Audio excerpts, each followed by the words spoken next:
Bom, a pergunta é oportuna e vale ser respondida. Muitos veículos de comunicação aí da internet têm sido questionados, muitas pessoas mandando e-mail para mim, inclusive, sobre isso. O ano em que eu declarei isso, se não me falha a memória, foi em 2004 ou 2005, já fazem aí mais de 5 anos atrás. Eu era um jovem pregador ainda, porque eu comecei a pregar muito cedo, e como jovem pregador, pregando no maior evento pentecostal do Brasil, eu queria mostrar serviço, né? E como é que se mostra serviço você começando a pregar? Copiando os grandes, copiando os maiores pregadores. Eu usei um jargão de efeito, porque eu copiei na época uma frase que eu ouvi alguém me dizer que o pastor Billy Graham havia dito. Na verdade, eu nunca li nada sobre isso, eu só comprei e acabei vendendo o que eu comprei. Fui imaturo naquele momento, fui até ignorante. Por quê? Porque naquele momento eu vinha de um momento muito crítico, ascensão ministerial, pregando dentro das Assembleias de Deus. E as Assembleias de Deus, naquele momento, eram igrejas que não tinham pensamento político. Até aquele momento, 5, 6, 7 anos atrás, não era só a Assembleia de Deus. A maioria das grandes igrejas evangélicas, eles tinham aversão à política, que diziam que política e religião não se misturavam. Na verdade, hoje eu entendo, porque a minha mente está um pouco mais aberta. O que não se mistura é Estado e igreja. O Estado não pode mandar na igreja, bem como a igreja não deve influenciar no Estado. Mas a religião e a política, elas precisam caminhar junto, porque a base da política é moral. E o que é que traz o moral para a sociedade, se não a religião? Porque a religião traz o homem aqui para baixo, faz o homem entender as coisas que são certas e que são erradas. Naquele momento, quando eu fiz aquela declaração, fiz por fazer.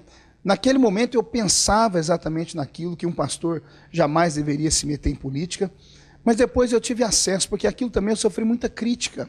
A mensagem esparramada foi para o Brasil inteiro e para o mundo, e começaram a enviar para mim vídeos, por exemplo, do Dr. Martin Luther King, que foi o homem, talvez um dos maiores políticos do mundo, o homem que teve a sua linda frase, né?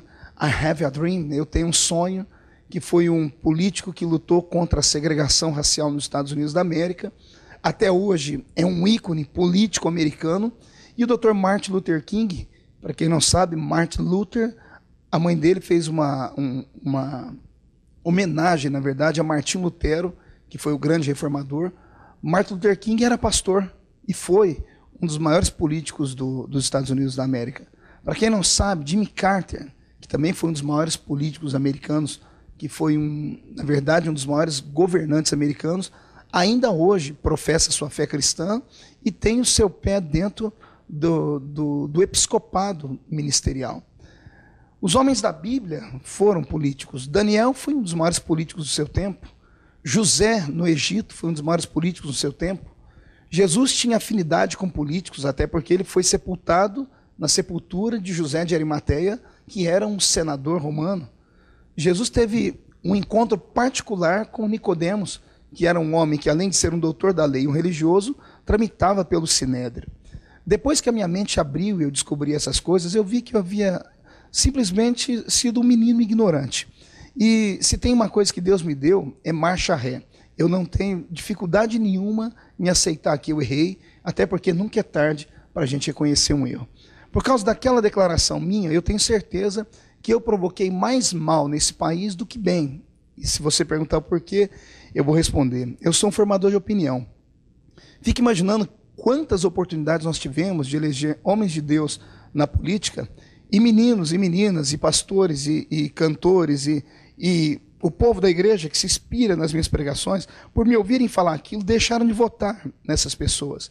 E aí, deixamos de votar em cristãos para votar em macumbeiros, para votar em ateus, para votar em pessoas que têm feito 1 milhão de leis que ferem tudo a igreja.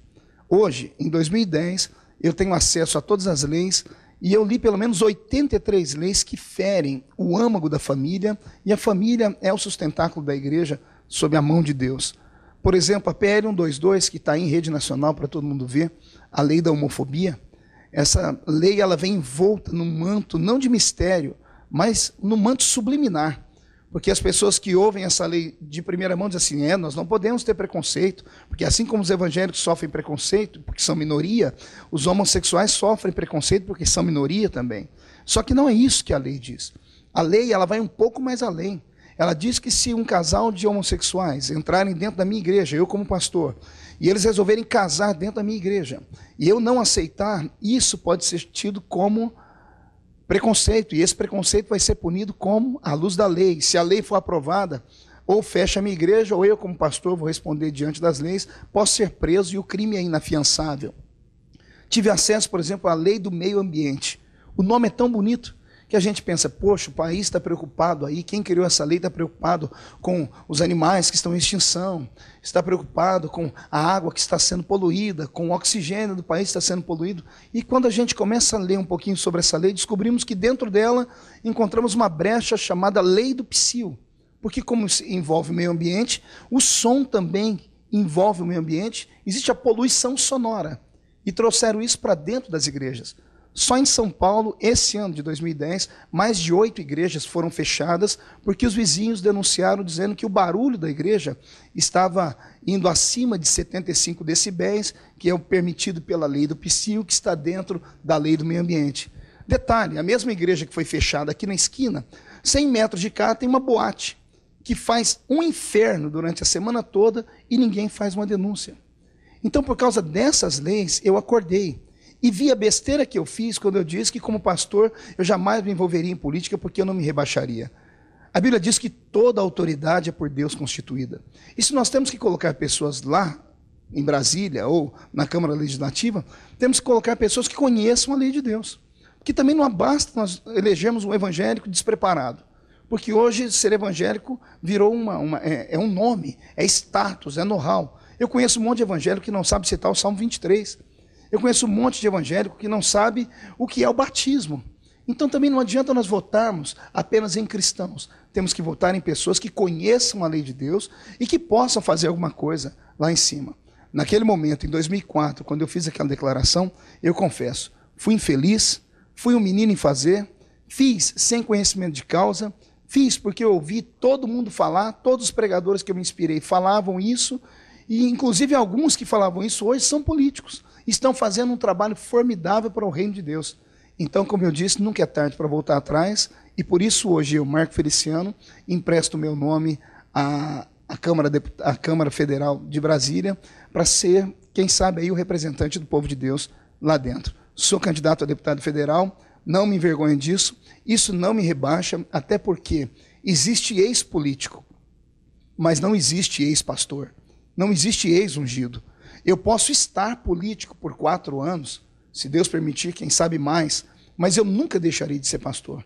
E quem me conhece, se você que está assistindo esse vídeo me conhece, sabe como eu penso, sabe que se tem uma coisa que Deus me deu foi coragem. Eu vou levar essa coragem para dentro de Brasília. E eu quero, em nome de Jesus, que você ore por mim, porque eu não vou calar minha boca lá dentro. Eu quero ser uma voz profética lá dentro e mostrar para as pessoas que é possível sim ser um homem de Deus e tramitar pelo lado de Brasília e não deixar de ser pastor.